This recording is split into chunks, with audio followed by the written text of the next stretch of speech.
نبی پاک صلی اللہ علیہ وسلم کا باقاعدہ سینہ چاک کیا گیا اور دل مبارک کو آب زمزم سے دھویا گیا۔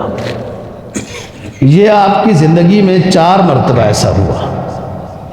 جب آپ بچپن میں حضرت حلیمہ سعدیہ رضی اللہ عنہ کے پاس تھے تو اس وقت ہوا، پھر 13 سال کی عمر میں جب بلوغ کی عمر کو پہنچنے والے تھے تو بلوغ سے پہلے ہوا دوسری مرتبہ، اور تیسری مرتبہ شق صدر نبوت ملنے سے پہلے ہوا۔ بچپن میں ہوا تاکہ عموماً جو کھیل تماشے میں وقت ضائع کرنے کا ملکہ ایک اندر ہوتا ہے اس کو دور کر دیا جائے۔ بلوغ سے پہلے ہوا کہ بلوغ کے بعد عموماً ماحول میں نئے بالغ علل تللوں کا شکار ہو جاتے ہیں تو پیغمبر تو معصوم ہوتا ہے، اس کو صاف کیا گیا، وہ چیز نکال دی گئی۔ نبوت سے پہلے اسی طرح پھر شق صدر ہوا تو آب زمزم سے قلب مبارک کو دھویا گیا، اس میں صلاحیت رکھی گئی تاکہ نبوت کا بوجھ اٹھایا جا سکے۔ انا عرضنا الامانۃ علی السماوات والارض والجبال فابین ان یحملنها واشفقن منها وحملها الانسان۔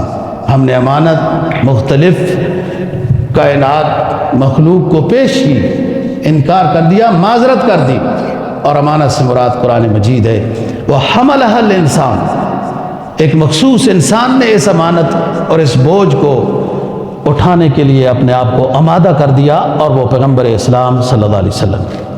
تو نبوت ملنا اور اس کے لیے صلاحیت اندر رکھی گئی ہے، جس پر جو اللہ بوجھ دیتا ہے اس کو ویسی صلاحیت بھی عطا کرتا ہے۔ یہ 3 مرتبہ ہو گیا۔ چوتھی مرتبہ شق صدر جو حتیم میں ہوا، اور اس کے بعد آپ کو معراج کی طرف لے گئے۔